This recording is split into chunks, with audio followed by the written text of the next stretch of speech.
عز سلامتنا تقبلوا أبحكم قربنا بحكم مدباتي بملي اتكاتاتوا لزخبركم سمعتنا كم يكنيهم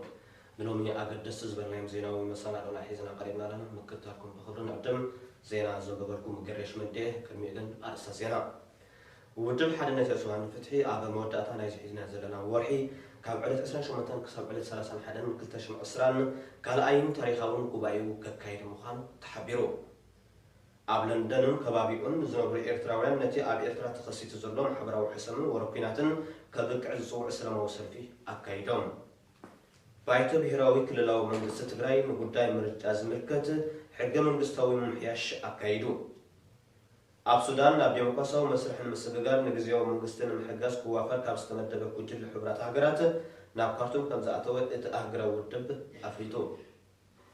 تركيا أستطاع عشرة شهور وتدراو فدرالوي من مجلس الصومال المسلطان تسرع خمسة الله تجاريزو. أب أفريقيا قبل شبراوان لبدا فيروس كورونا مزميزوم داعم نمتنسا يتقوم اللو قبل أفريقياتكم يتقى.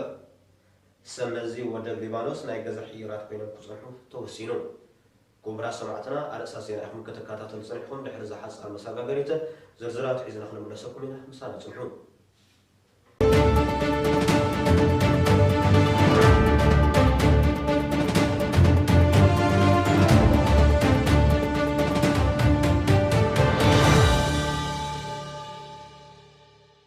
ودب حادنة إيرتراويان فتحي أب موداتا نايز حيزنا زلنا ورحي كاب عدد 18 كساب عدد 30 حدن كتشم إسران أتحيزو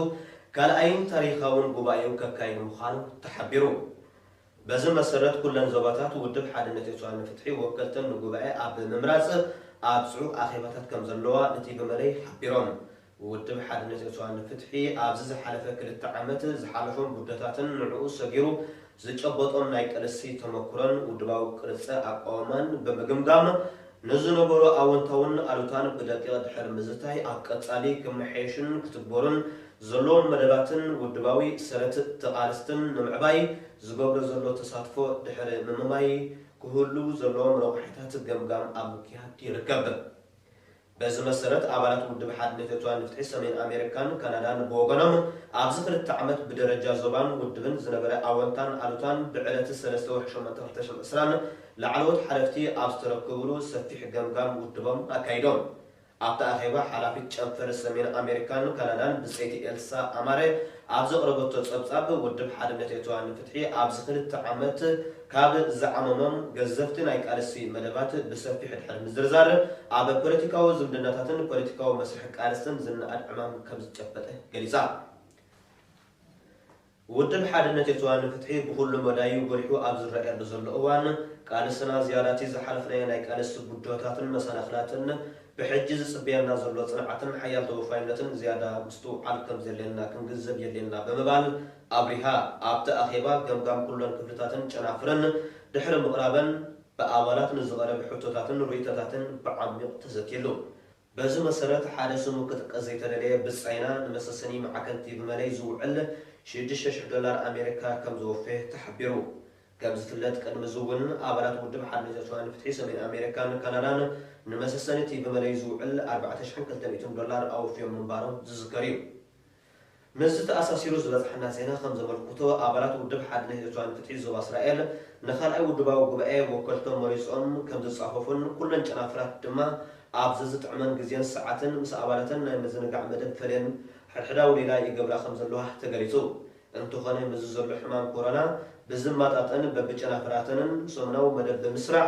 أب أدراش ودب حد نهجوان فتحي زو إسرائيل نايدرار مشات يقبل خمسة لوح زبزحنا زينا على الديو أب لندن كبابيان زرقوبي إرتراويان أب إرتران زلهم حبراو حسمن وروكيناتن كبك عزوزو سلام وصرفي أكايدون أب إرتران لبدا كورونا فيروس نبتاع صنيع بزلهم منقص حزب زدرت أواجه حزبي نتميتن كبير محبراو حسمن أكاريو خمزلهم يفلت اتلوم حمش تشان حسي أب لندن قصر بيت صحفت قدايات وصاي حبراو حبتي زتخيل سلام وصرفي دمه از حسب زي كبك زوعيو سرعة الدفن حزب بتميتن بناي كوينات ورن جو حيزو خمزلو إيرتراويان يوصيون أب جنيفا أب إيرترا لبدا كورونا فيروس نمتاع زوص منقص أس ህዝቢ ዝድርት ኣዋጅ ኣብ ሓየል ከባቢታት ከቢድ ናይ መነባብሮ ፀገማት ፈጢሮም ምህላው ህዝቢ ቅልጡፍ ፍታሕ ክረክብ ዝፅውዕ ሰላማዊ ሰልፊ ብ17 ሓምለ ምክያዱ ይዝከር ኣብ ኤርትራ ለበዳ ኮሮና ቫይረስ ከይላባዕ ብዝብል ምክንያት ካብ 12 ለካቲት ኣትሒዙ ምንቅስቃስ ህዝቢ ዝድርት ኣዋጅ ነጥሜት ካልእ ማሕበራዊ ሕሰባትን ኣቃሊቦ ከም ዘሎ ክቃላሕ ፀኒሑ ኣብዚ እዋን እዚ ሓደ ትካላት ክኽፈትን ምንቅስቃስ ህዝቢ ክናፈስ ይረአ እኳ እንተኾነ ህዝባዊ መጓዓዝያን ካልእ ወሃብቲ ህዝባዊ ኣገልግሎታትን ዛጊድ ስርሑ ኣይጀመረን። ባይቶ ብሄራዊ ክልላዊ መንግስቲ ትግራይ ንጉዳይ ምርጫ ብዝምልከት ሕገ መንግስታዊ ምምሕያሽ ኣካይዱ እቲ ቤት ምክሪ ሎሚ ሐሙስ ህፁፅ ጉባኤ ብምክያድ ስርዓት ምርጫ እቲ ክልል ተመዓዳዊ ሓንፈት ስርዓት ምርጫ ክኸውን ወሲኑ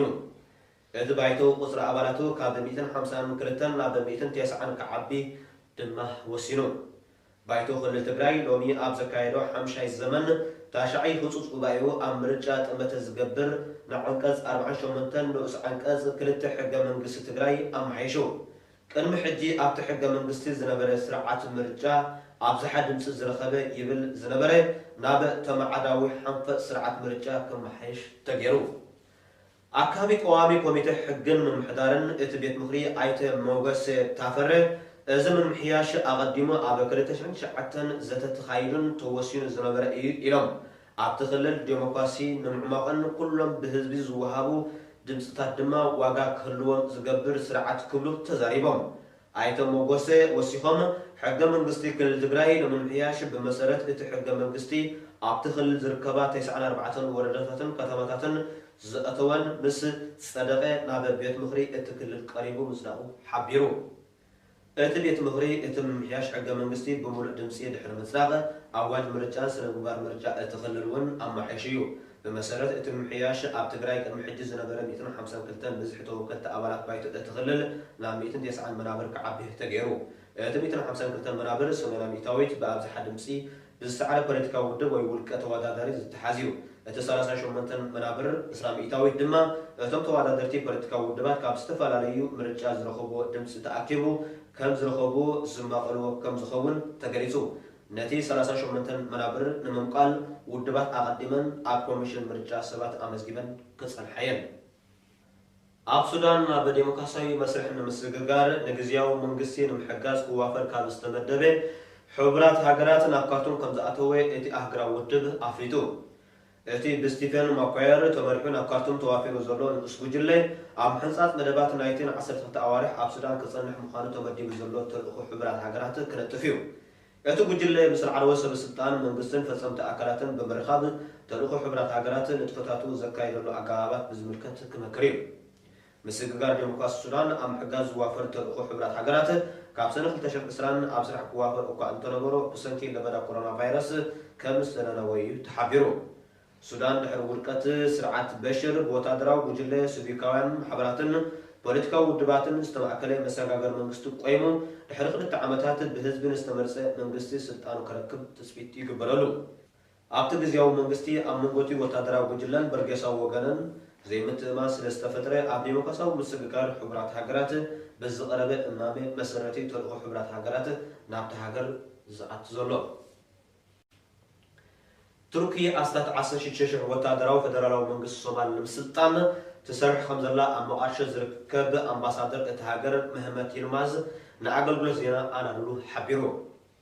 اتهاجر زحلف عمت أبكتما مقارشة أبسقومتو تركيسون استبهال وتادراو معسكر زاقيد أشحات وتادرات أسد إلى خمزلان بحجون توسط أشحات نايم سلطان مدب خمزلوان ات أمباسادر هرقاقيتو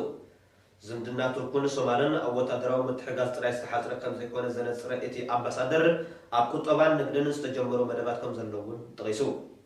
تركي بزكاتي أقدمة أب قطر زقمته وتادراو معسكر كان هجرة وصاي قوام سراويت كتوافر زي نايسومان كلايو مقام وتادراو معسكر تركي أب الصومال نسوع العرب حبرات إمارات نزمرحة حيالو هجرات عرب سقات كم فترة لن تنتهي يردو قبسي كم قبل ملسي نايزي أب رأس من حدار سومالي لاند وتادراو معسكر من مخفات سر خمزلا زحلف سومن تحبيرو عبر العزي تركين من قصة ليبيا نمحقاس راويتان ناب ليبيا بوقعي لإخاه تركب السودان قبصن بأنصارو نتيب بجنرال حفتار زمرة حيلي كم زرقفا استفالالي وقنات يملكتو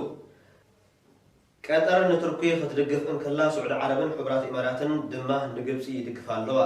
እዚ በሃገራት ዓለም ዝካየድ ዘሎ ናይ ውክልና ምትእትታው ንሃገራት ዞባ ቀርኒ አፍሪካ ናብ መከፋፈልን ምትፍናንን ከበርሐን ከም ዝኽእል ይጥቀስ እዩ ካብ ናይጀሪያ ክሳብ ሞዛምቢክ ጎነፃዊ ፅንፋውያን ውድባት ንቅልውላው ኮሮና ቫይረስ መስሚዞም ኣብ ልዕሊ እቲ ድኹም ክፋል ሕብረተሰብ ዕላማታቶም የሰጉኑ ኣለዉ ይብል ጀነራል ዳግን አንደርሰን ኣዛዝቲ ኣፍሪኮም ተባሂሉ ዝፅዋዕ ኣብ ኣፍሪካ ዝርከብ ፍሉይ ሓይሊ ኣሜሪካ ሓቢሩ ጥርንፋት ጉጅለታት ነዚ ብኮቪድ-19 ዝረኸቡ ኩሉ ኣጋጣሚ ተጠቒሞም ይሰርሑ ኣለዉ ምክንያቱ ኮቪድ-19 ንመንግስታት ዓለም ኣጨኒቑ ከም ዘሎ ንመንግስታት ኣፍሪካውን የጨንቕ ከም ዘሎ ፍሉጥ እዩ ስለዚ እዞም ፅንፋውያን ነቲ ድኹም ጎነታት ኣለልዮም ንምምዛዙ ይሰርሑ ከም ዘለዉ ፍሉጥ እዩ ኣብ ማልን ኣብ ቡርኪና ፋሶን ልዕሊ 3000 ኣብያተ ትምህርቲ ብጥርንፋት ጉጅለታት ከም ዝተዓፅኡ ዝጠቅስ ጀነራል አንደርሰን ኣብ ዲአርኤስ ኣብ ማእከላይ ሪፓብሊክ አፍሪካ ከምኡውን ኣብ ሞዛምቢክ ምንቅስቃሳቶም ንምሕያል ንሕሰም ከበባዊ ሕብረተሰብ ከም ዝጥቀምሉ ይገልጽ ምዝ ኣተሓይዙ ገለ ካብቶም ጥሩፋት ጉጅለታት ዕሱባት ኣጥቃዕቲ ከም ዝጥቀሙን ከም ዋግነር ግሩፕ ዝበሃል ዕሱባት ዝዋፍር ወታደራዊ ኮንትራክተር እውን ከም ኣብ ሞዛምቢክ ሊብያ ሱዳንን አይቮሪኮስን ዝበላ 20 ሃገራት ዝነጥፍ ምዃኑ ይገልጽ ከምኡውን እቲ ዋግነር ግሩፕ ዝበሃል ጉጅለ ምስ ሩስያ ምትእስሳር ኣለዎ ተባሂሉ ብተንተንቲ ንዝውሃብ ኣባህላ ከም ዝሰማምዓሉ ጀነራል አንደርሰን ጠቒሱሎ ክሬምሊን ግን ነቲ ክሲ ነፂጎ እዩ ኣብ ዙርያ ዓለም ማሕበረሰባት ኣብ ስግኣት ለበዳ ኮሮና ቫይረስ ኣብ ዝርከብሉ እዋን ኣብ ኣፍሪካ እውን ወታደራዊ ፍታሕ ጥራሕ ንበይኑ ጠለባት ውሕስነት መግብን ትምህርትን ከምኡውን ግቡእ ክንክን ሕክምናን መሰረታዊ ኣገልግሎታት መንግስትን ከማልእ ስለ ዘይክእል እቶም ጥሩፋት ጉጅለታት ነዚ ሃገፋት መስሚዞም ስርሖም ከይሰርሑ ምጥንቃቕ ከም ዘድሊ ይምዕድ ብኻልእ ወገን ኣብ ዞባ ሳሕል ፍሉይ ልኡኽ ኣሜሪካ ፒተር ፋም መዚ ለበዳ ኣተሓሒዙ ኣብ ልዕሊ ሲቪላት ዝካየድ መጥቃዕትን ጥሕሰት ሰብኣዊ መሰላት እውን የሰኪፍ እዩ ይብል ኣብ ማሊ ተላዒሉ ዘሎ ፖለቲካዊ ቅልውላው ኣሰካፊ ምዃኑ ዝገልጽ ፒተር ፋም ኣብቲ ሳሕል ተባሂሉ ዝፅዋዕ ሰህራዊ ከባቢታት ዝርከባ ካልኦት ሃገራት እውን መጥቃዕቲ የጋጥመን ኣሎ ኢሉ ኣብዚ ዝሓለፈ ርብዕ ዓመት ጥራይ ኣብ ማሊ ቡርኪና ፋሶን ናይጀርያን 270 መጥቃዕትታት ተፈፂሙ እዚ ቁፅሪ እዚ ዘርእዮ ካብ ዝሓለፈ ዓመት ብ40% ከም ዝወሰኸ እዩ ዘረድእ እዚ ኣካይዳ እዚ ድማ ኣዝዩ ኣሰካፊ እዩ ምምሕዳር ትራምፕ ረብሓ ናይቲ ቢልዮናት ዶላር ዝምደበሉ ዓቃብ ሰላም ተልእኾ ኣብ ሕቶ ምልክት ድሕሪ ምእታው ነቲ ኣብ ኣፍሪቃ ዘሎ ወታደራዊ ተልእኾ ባጀቱ ክቆርፀሉን ቁፅሪ ሰቡ ክንክን ይደፍእ ኣሎ ፒተር ፋም እቲ ፀገም ብመሰረቱ መንግስታት ከስተብህልሉ ዝግባእ ምምሕዳራዊ እምበር ወታደራዊ ኣይነበረን ይብል ብመንግስታት ዝፍፀም ጥሕሰት ሰብኣዊ መሰላት ኣብቲ ኣንጻር ፅንፋውያን ዝካየድ ቃልሲ ሓጋዚ ኣይኮነን ዝብል ላዕለዋይ ልኡኽ ኣሜሪካ ኣብ ሃገራት ሳሕል ፒተር ፋም ብፍላይ ኣብ ቡርኪና ፋሶን ማለን ዝርአ ዘሎ ወሰኽ ዘይምርግጋእ ቀጻሊ ብድሆ እቲ ዞባ ምዃኑ ኣስሚሩሎ ብዙሓት ሰነዚ ወደብ ቤይሩት ብምኽንያት ብሰሉስ ዘጋጠመ ኣብቲ ወደብ ምፍንጃር ናይ ኬሚካላዊ ባእታ ምርመራ ንኽካየደሎም ኣብ ትሕቲ መሓይሩ ናይ ገዛ ይኣትዉ ከም ዘለዉ ሰነዚ ሊባኖስ ሓቢሮም ብሰንኪ ኣብቲ ወደብ ዘጋጠመ ምፍንጃር ናይ ኣልሜኒየም ኒትሬት ዝተባሃለ ባእታ ብውሕዱ 135 ሰባት ክመቱ እንከለዉ ልዕሊ 5,000 ሰባት ድማ ከቢድን ፎኩስን መጉዳእቲ ኣጋጢሞም ኣሎ ብዙሓት ሰነዚ ቤይሩት ብምኽንያት እቲ ብሰሉስ ኣብቲ ወደብ ዘጋጠመ ምፍንጃር ናይ ኬሚካላዊ ባእታ ምርመራ ንኽካየደሎም ኣብ ትሕቲ መሓይሩ ናይ ገዛ ይኣትዉ ከም ዘለዉ ሰነዚ ሊባኖስ ሓቢሮም ብሰንኪ ኣብቲ ወደብ ዘጋጠመ ምፍንጃር ናይ ኣልሜኒየም ኒትሬት ዝተባሃለ ባእታ ብውሕድ 135 ሰባት ክመቱ እንከለዉ ልዕሊ 5,000 ሰባት ድማ ከቢድን ፎኩስን መጉዳእቲ ኣጋጢሞም ኣሎ ኣብቲ ሃገር ንክልተ ሰሙን ዝቕፅል ኣዋጅ ህፁፅ ግዜ ተኣውጁ ፕሬዚደንት ሊባኖስ ሚቸል ኦን 2750 ቶን ዝኽብደቱ ኣልሜኒየም ኒትሬት ኣብቲ ወደብ ድሕነቱ ብዘይሓለወ ኣገባብ ተኸዚኑ ምንባሩ ገሊጹ ሓላፊ ጉምሩክ ባዲር ዳህር እዚ ኬሚካል ካብቲ ዘለዎ ቦታ ንኽልዓል ደጊምና እኳ እንተሓበርና ክልዓል ግን ኣይትኽኣለን እቲ ምኽንያት እንታይ እዩ ድማ ንዝምልከቶም ክኢላታት ገሊፍናሎም ኣለና ኢሉ ኣልሜኒየም ኒትሬት ንመስርሒ ድኩዕን መፈንጀሪ ነገራትን ዘገልግል ፕሬዚደንት ሚካኤል ኦን ኣብቲ ትማሊ ዘካየዶ ህፁፅ ኣኼባ ካቢነ እቲ ኣብ ቤይሩት ዘጋጠመ ሕንወት ብቓላት ዝግለጽ ኣይኮነን ነዛ ከተማ ኣዝዩ ሓሲባ ኢሉ ኣብ ዓባይ ብሪጣንያ ዩኒቨርሲቲ ሽፈል ዝርከቡ ክኢላታት እቲ ኣብ ቤይሩት ዘጋጠመ ምፍንጃር ናይ ኣሚኒየም ኒትሬት ብሓይሊ ሓደ ዕስሪት ናይቲ ኣብ ካልኣይ ኩናት ዓለም ኣብ ሂሮሺማ ዝወደቐ ኣቶሚክ ቦምብ ምዃኑ ገሊፆም። እቶም ተመራመርቲ ብዘይ ሕቶ ዓለምና ካብ ዝረኣየቶ እዚ ካብ ኣቶሚካዊ ቦምብ ወፃኢ እቲ ዝሓየለ ምፍንጃር ናይ ኬሚካላዊ ባእታ እዩ ኢሎም ምክንያት እቲ ምፍንጃር እቲ ባርዕ ሶሞያ ከም ዝገልጽዎ እቲ ኣብ ወደብ ቤይሩት ዝነበረ ኬሚካል ካብ ሓንቲ ዝተወርሰት መርከብ ተራጊፋ ካብ 2013 ጀሚሩ ንዝሓለፈ 6 ዓመታት ኣብቲ ወደብ ይጸኒሑ። ላዕለዋይ ሓላፊ ወደባት ቤይሩትን ላዕለዋይ ሓላፊ ጉምሩክን ንማዕከናት ዜና ኣብ ዝሃብዎ ሓበሬታ እቲ ኬሚካል ኣብቲ ወደብ ተኸዚኑ ክጸንሕ ምስ ተወሰነ ሓደገኛ ምዃኑ ይፈልጡ ምንባሮም እንተኾነ ክሳብ ክንዛ ሓደገኛ እዩ ዝብል እምነት ከም ዘይነበሮም ገሊጹ። እቲ ኣሞኒየም ኒትሬት ብሓንቲ ናይ ሞልዶቪያ ባንዴራ ዘንበልበለት መርከብ እዩ ናብ ወደብ ቤይሩት ኣትዩ።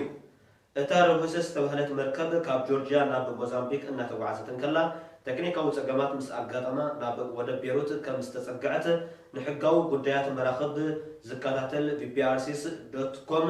ዝተባህለ ማዕከን ሓቢሩ። መርከብ ርሁሰስ ተመርሚራ ካብቲ ወደብ ከይትንቀሳቐስ ውሳነ ተመሓላሊፉ እዚ ብዙሕ ሕጋዊ ክስታት ስለ ዘለዓለ ኣብ መንጎ ወናታት ካብቲ ሕጋዊ መስራሓት ኢሎም ስለ ዝሰሓብያ እታ መርከብ ኣብቲ ወደብ ጸኒሓ። ሰመዚ ወደብ ድማ ንድሕነት ኢሎም ነቲ ኣብ ዝባን እታ መርከብ ዝነበረ ኬሚካላዊ ባእታ ኣብ መኽዘን እቲ ወደብ ንኽጸንሕ ከም ዘራገፍዎም ዝሕብሩ። ወደብ ቤይሩት ሙሉእ ብሙሉእ ስለ ዝዓነወ ናብ ትሪፖሊ ዝተባህለት ከተማ ክግዕዝ ምዃኑ ይሕብር ኣሎ። ክቡራት ሰማዕትና ዜናታትና ዘይመስሉ ነይሮም። ንዝቕፅል መደባትና ክሓድከኩም ሰናይ ምክትታል። ቅድሚኡ ግን ጸብጻብ ኣኼባ ባይቶ ወደብ ሓድነት ተዋንፍትሒ ክህልወናይ ምክትታልኩም ኣይፈለየና።